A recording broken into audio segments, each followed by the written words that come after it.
proactive versus reactive. It's been coming up a lot lately. Are you asking a question? Or am I? I am. Okay, fire away.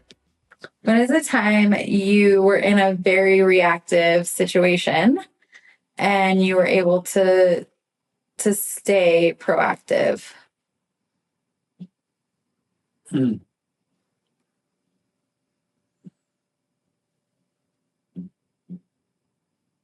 I mean, a lot. And it's really, that's like the crux of our topic today, because I think most environments tend to be very reactive. Yeah. Even specifically in business, and even with the most well-planned, well-running, great team, great service, great, like it's a function of putting out fires. Yeah. Which that's not the language I like to use, but I think that's the language that resonates. We can get into that in a little bit. Specific business, like specifically, I think about like big pivots that I've made in business, and no one likes change. Mm-hmm. And so that's always, when you make a big change, it sets off a chain reaction of frustration and doubt and anxiety with the team, but also with me. You're like, I don't know, is this a good idea? Like, is it? Because then you get that feedback, right? And then I feel like you immediately start to doubt yourself and be like, I don't know, like everybody's seems kind of like grumpy about this. Like, is this not good? Yeah. And so, like, in the face of adversity and reactiveness, I have had lots of instances where I have known for sure, as best I could, that what I was doing was the right move. And so I stayed very proactive in how I navigated that change. Yeah. And navigated the communication aspects of it, and all the moving parts. And yeah, so I think that, like, the pivot, these like big inflection points, specifically with work and in business, create this this like ripple effect, and it can tend to like blow things up. I don't think that's a bad thing necessarily, but I think the way that it's managed and navigated is what can make those things positive or negative. Yeah. In the workplace. Yeah, I've like disrupted a lot of things a lot of times. I think in the best way possible. Like, I think the thing that the time that I think about that has served one of our businesses the most is when you chose to jump ship with one of the most popular, we were using the leader in the industry and for software specifically, and you chose to jump ship and develop your own software. And it has served that company. We would be where we are now if you never made that decision. And it was one of the most challenging team-wise. Everyone was running around with chickens with their head cut off, like whining and moaning, and you stayed very proactive. I was actually not in the business at that time. I was watching from afar. And I remember just seeing you navigate that, and you were very proactive, and there was work on that. It's not like you just woke up proactive every day. You had to like hold the ground, but you did that very well. And you probably wouldn't you probably wouldn't say that, but you did it well. Yeah. And it was successful. Like, it was a successful launch. It was a lot of work.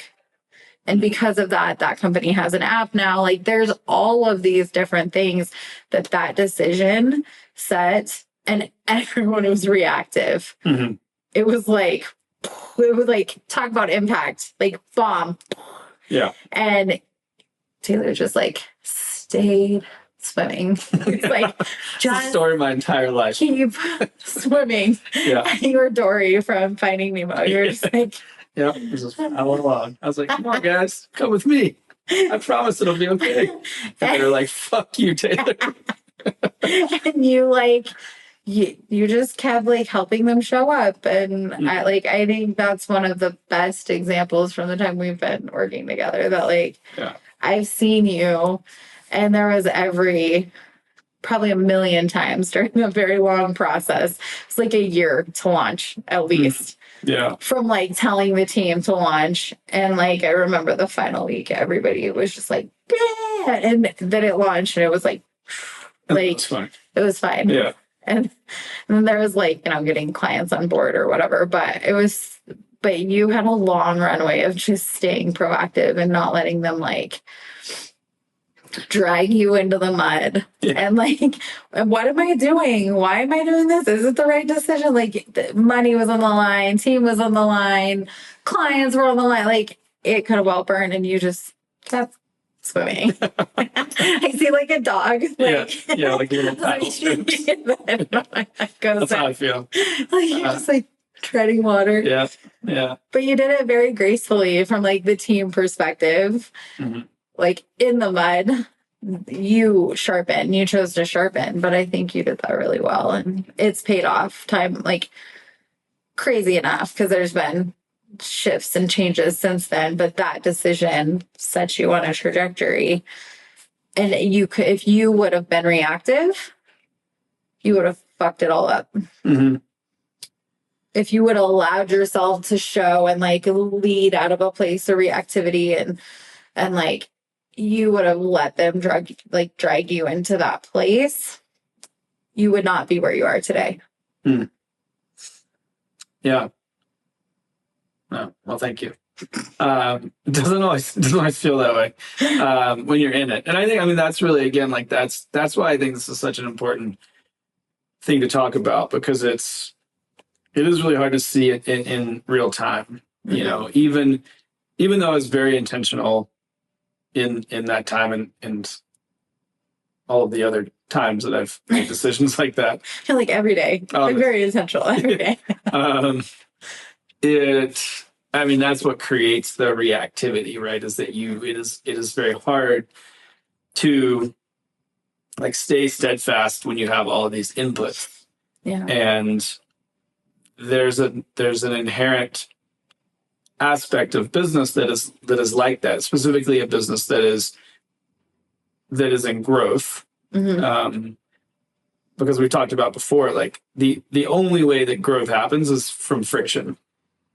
And so if you're in growth, like there is friction. Mm-hmm. Friction creates reactivity. Yeah, because that's interesting. Where my head goes is working out. Yeah.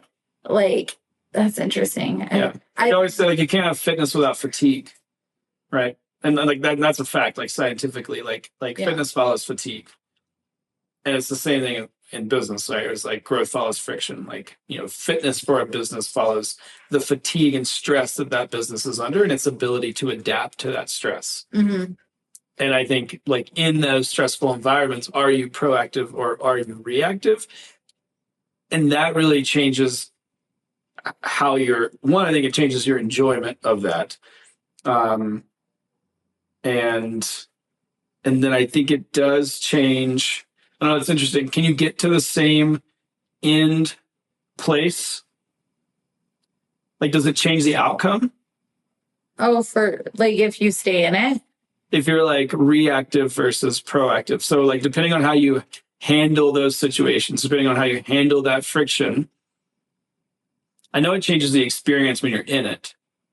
Does it change the outcome? I would say most of the time it does. It might be a small pivot, but like when you think about time under tension, as far as like working out, like when I don't know why it's like my shoulder that my legs, I don't feel it as intensely, but there's like that deep burn where you're like, I literally can't. Like, I can't do one more rep. And you're just pushing to failure.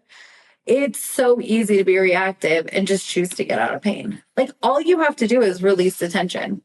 And you can just like get out of the pain. It's that. And like shake it off next set. Right.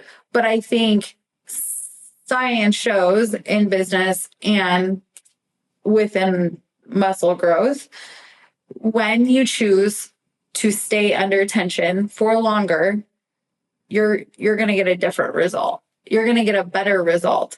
And most of the time, if we're looking at it from a mental performance standpoint, it is our minds that fail us way before our muscles do. And I would say in leadership, way more than even in fitness, it is our minds that fail us. We get insecure. There's all of these different things. We allow people to speak into our lives that never should have the opportunity to move us to speak into our life. And then all of a sudden we make it a reactive decision and the outcome is wildly different.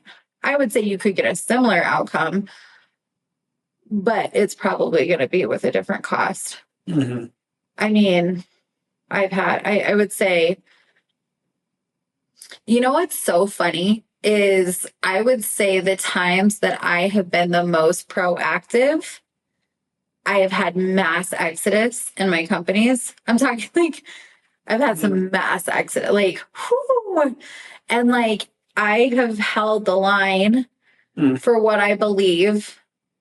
And that is the best thing that's ever happened to me or the company. Because if I would have reacted in the way that everybody was asking me to react, those people would still be beside me and I would have such a different life and it would be terrible. It would be the worst case scenario because I was listening to the wrong people. I was doing the wrong things. Wrong in the sense of they weren't right for me or the company. And they weren't right for our mission and our vision, but they looked really sexy on paper. But because I held the line and I didn't react and I let those people squirm and scramble, obviously with support, but ultimately those people are meant to leave. And I think a lot of times we make a decision, we let up and we react because we don't want someone to leave. I think so many leaders do that versus lesson release, baby. Mm-hmm.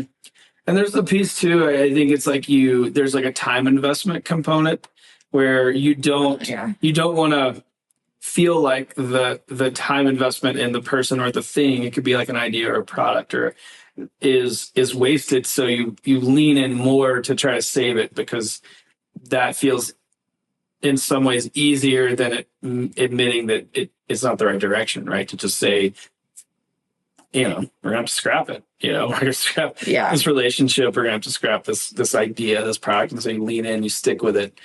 And that's really like one of the first things that I kind of recognize if I feel like I'm being reactive is like, why am I holding onto this thing so tightly? What are you gonna say? Okay. Yeah, no, it's like a cue for me. Like I think that there's like kind of a mantra for me is like I like care deeply and hold it loosely. Where it's like I'm not committed. I'm not willing to do whatever it takes, but not at the expense of also being able to recognize when it's not the right thing or the right person. And it's that reactivity, that like constant input and changing and letting that change that belief that gets me in trouble. When I haven't done that, it's gone poorly. Mm-hmm. And it's cost me more time, energy, money, all the things. And so I try to I'm like very aware of holding those two things. It's like, I will go as deep as it takes and do whatever I have to do. And also like, let it go tomorrow.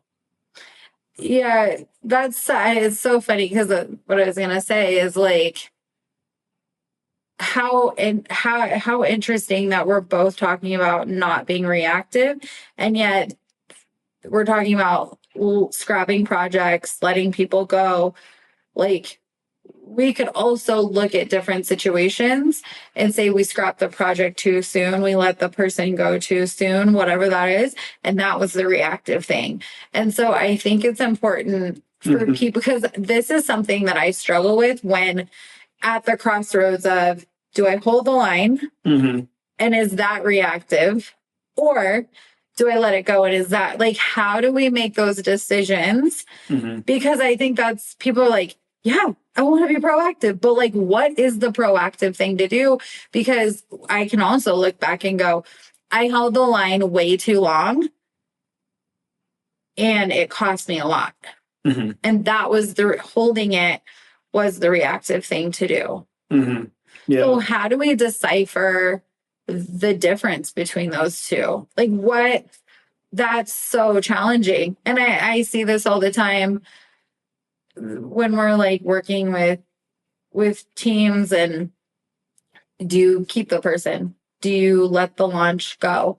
Do you scrap MVP one? Like, I mean, even with our self-paced product, we've had that question 100 million times of what needs to change, right? When you're developing something new, how do you know what to scrap, what to let go, and what to like hold the line on? I think that's the most challenging part of any relationship, any business.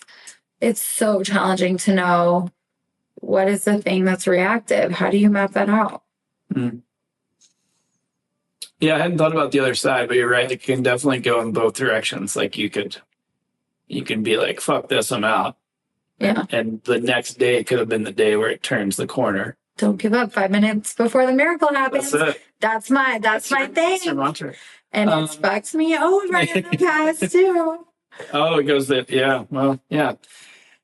I mean, values for sure. Like you and I talk about this a lot with the people we work with. But like your core values they're a tool. Like it's a tactical. It's not just a thing on the wall. Like it is a lens through which you should make decisions. Mm-hmm.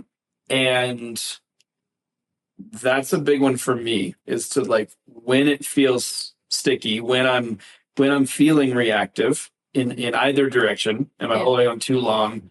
Or am I responding too much, reacting too much, or not enough? And I'm just like, screw this, I'm out.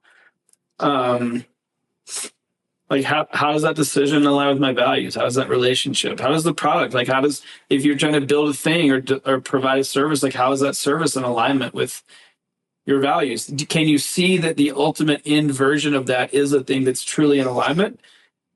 That feels to me like a that's worth fighting for. Mm. Versus, I think, it's very blurry, but I think with values, it becomes much more clear. Is that what it does? Is your values remove your ego from it? Mm. Oh, that's good. Right, like that's why you're doing it. Like that's why you're reactive, is because you're trying to save face. You're trying to either insert yourself in a situation and respond to it so that you can force an outcome so that there's some better version of that for you, right? Like I think it comes down to some version of ego.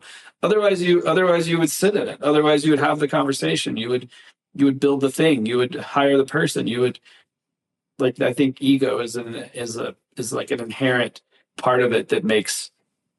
Well, that's such a great point. That is so good. And at the center of ego is insecurity. It's the peacock. We puff our feathers because we're insecure. Mm-hmm. And so it is interesting, specifically with challengers from the Enneagram. If we look at it from an Enneagram perspective, I think that the fiery numbers, and I don't mean anger driven numbers. If you know anything about the Enneagram, I mean the fiery numbers, the 1, the 8, sometimes the 6 and the 3. And I think that we make insecurity look real sexy sometimes. Mm. We're like I have power, like power.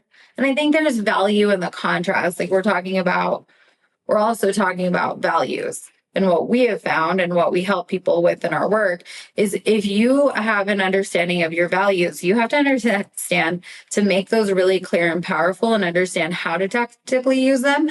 You also have to understand what the other side is, which is what we call triggers, which is different than how the world, like it's not a hey, you're triggering me kind of BS line. But, like I think that we have to understand what that ego looks like.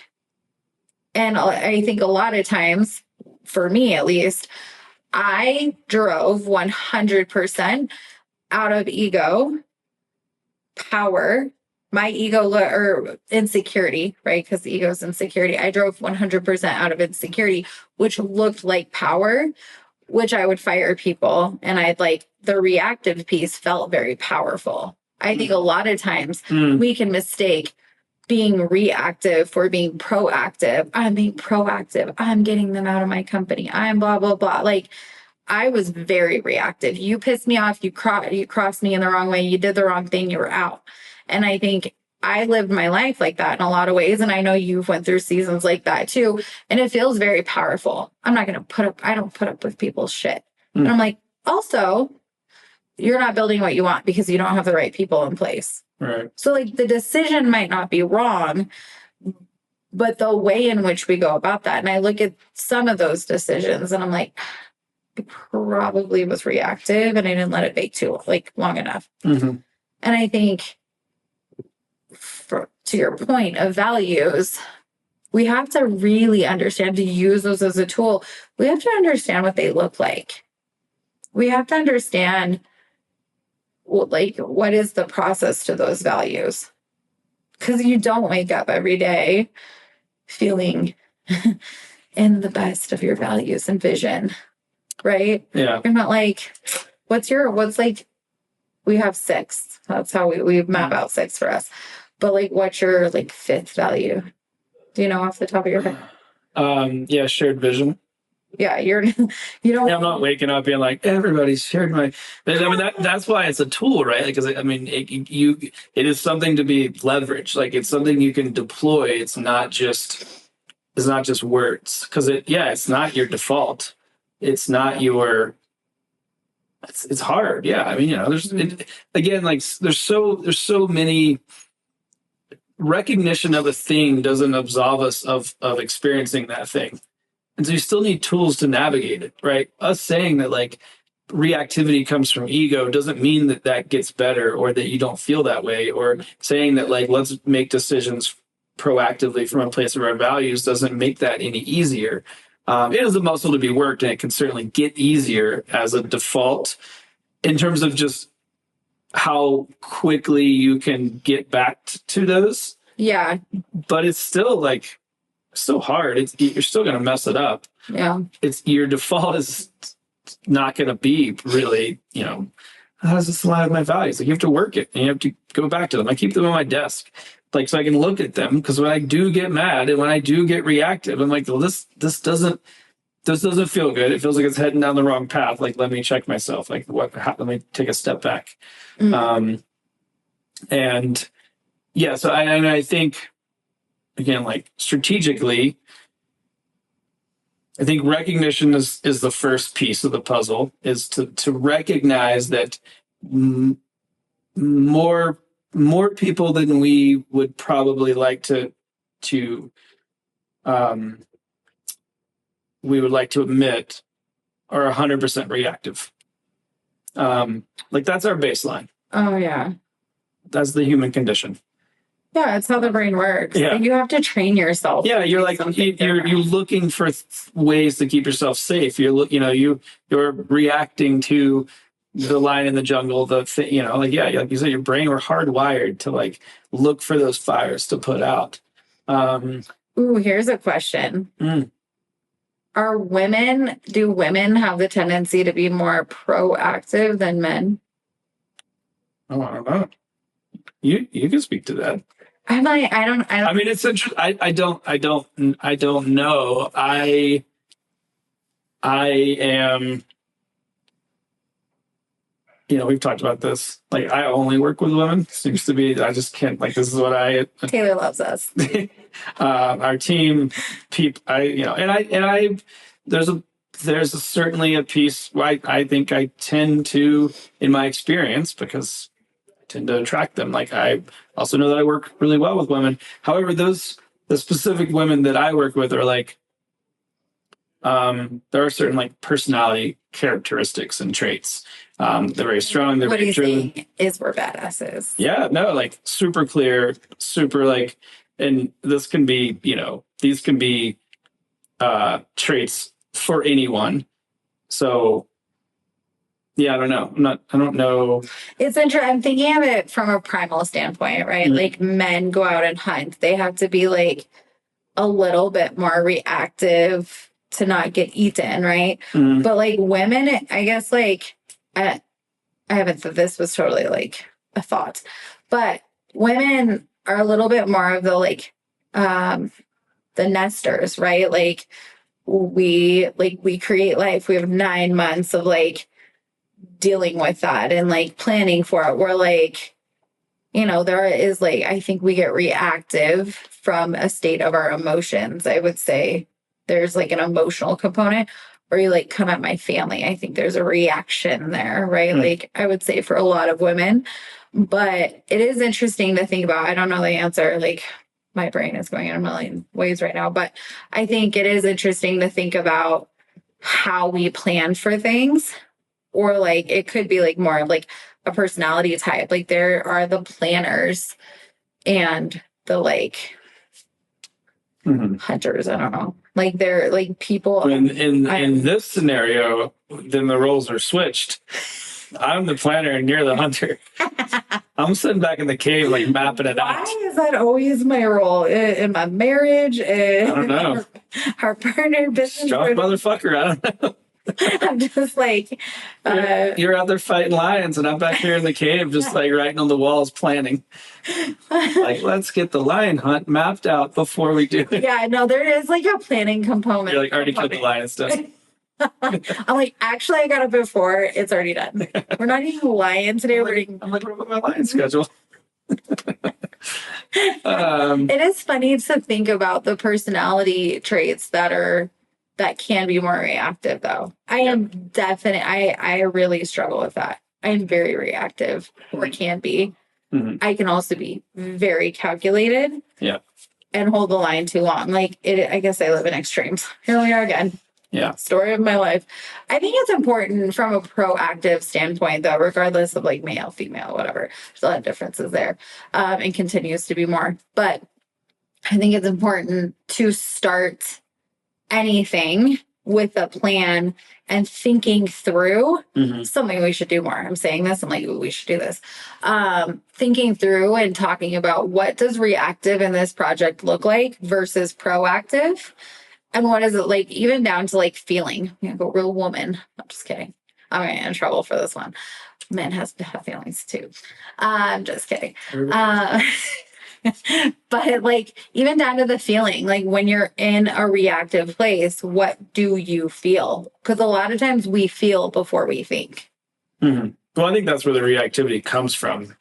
Like it's like it's that initial like jolt of like, I'm going to do something about this. Like I feel and I'm going to react. And there's certainly nothing wrong with like pulling emotion into decision making. But to the extent that it pulls you off course and it pulls you away from how you actually want to show up, the decisions that are actually best for you, your company, your team, then it is disruptive. And so there is this calculation of how do I take emotion, which can be productive, and deploy it in a way that is not reactive, but it's proactive, right? So for me, I think about the emotional pieces that, like I care deeply about others and their ability to reach their full potential. And so to the extent that emotionally I'm invested in these individuals, I will do a lot for them. I will be as proactive as I can and be less reactive when it comes to the learning curve and mistakes and personality mismatch. All the interpersonal aspects of that within business. I will work really hard to navigate those things for a really long time if I feel that person has really, has potential in the organization. There's reciprocal support in some way, like they complement me or us. And so that's for me, like, I don't want to be devoid of the emotional piece, but I don't want it to run or take charge of the reactivity that's just on the surface. Right. Because the other side of that coin is in the relationship aspect of things and the team building aspect of things, it gets very challenging and you're frustrated and you're just like, fuck it, I'm just going to find somebody else. Like, this is done. I got too much on my plate. Like, I'm not, so it's that I still go there. It's just checking myself against my values, relationships, shared vision, integrity. Like, these are things I'm like, okay, like, is this actually in alignment? Which is so clear from that place. Like, I'm sitting here, I'm like, oh, how do you make that decision? If you're like, we've seen that in our companies where we have poured and poured and poured into people that shouldn't have been there, and we continue to pour, right? And then fast forward, like, they left anyways, and it really didn't add any more value. It just sucked from us. And that's a really hard thing. Like, I think sometimes, specifically you and I, and I'm sure a lot of people can relate, once there's a time investment that's like a lot, you quantify a lot, we like force it to make it work, right? And that is the reactive thing. But then when you get down to your value, shared vision, so easy. Like, in that alone, and am I going to keep pouring? Is there a shared vision? And being honest about that, having that conversation and finding it, being curious to see if that individual actually has a shared vision. And you have work ethic somewhere in there too, right? Before that. So, like, shared work ethic leads to shared vision. And so if you just look at those two things, we could go back to many people in our organizations and been like, next, pull the plug. Right. Like, do it better, faster, go. Total moment, right? Yeah. So I think that's an invitation. To your point, values is actually the antidote to, I was thinking honesty is the antidote to being proactive versus reactive, but that's because it's my second core value. That's my core value too. That's my first one. I would say most people need an honesty value. Like, I would say most people have that in there. But I think the antidote is knowing your core values. And like, to yours, you have to know your vision too, if you're gonna be around you. Because otherwise we don't know if it's actually shared or not. Right. Yeah, the values have to lead somewhere, right? So values are like tactical steps that lead you to your mission that ultimately are in service of your vision. It's another podcast we can do. But yeah, like, values out of context, you have to know where you're going. You have to know what your North Star is. The values are the steps that you can take, and the pieces of the puzzle that you can see. If those are in place, then it should take you in the right direction. But the initial kind of macro overview has to be in alignment with your vision. Like, if you're starting on a thing that's out of alignment, then your values are never going to sync up with that. That's going to cause reactivity forever and always, because you're always going to be trying to push against the thing that's not supposed to be there. So it's another podcast. That's a whole. I know. Topic. All right. It's, I think one of the last things that I'll say is that if you're going to be proactive and you're going to live proactive, you have to know who you are. You have to understand who you are, and you have to lead with intention. And I'm going to say it again because it's my favorite quote. I don't know whose it is. I'm going to say it's mine. But there's no pause on impact. And if you are reactive, most of the time you're going to make a negative impact. Yep. And the goal is to make a positive impact, obviously. And if you want to make a positive impact, you have to be intentional. And you have to do that because there's a lot of voices that can really cloud. I think one of the things that I've seen is that the people around us will move us and make us proactive. And so you have to have really good people, and you have to have a really good sense of your North Star and who you are. Otherwise, you are going to get swept up in the storm. Yeah. And I always say, like, you have to be proactive in the right direction, right? Yeah. Like, I mean, proactive to what end? And also reactive to what end? Like, I mean, reactivity isn't positive, but if you're just lost in the storm, then you don't know what you're reactive against or for, and then you don't know what the antithesis of that is, which is to be proactive. And so, yeah, to your point, like you have to know who you are. We did it. I know. We weren't planning on going to values, but if you need help with your values, if you're a business owner and you need help with your values, you're like, that sounds amazing. I don't know how to get there. Help. I'd love to have values. That's what we do. That's our game.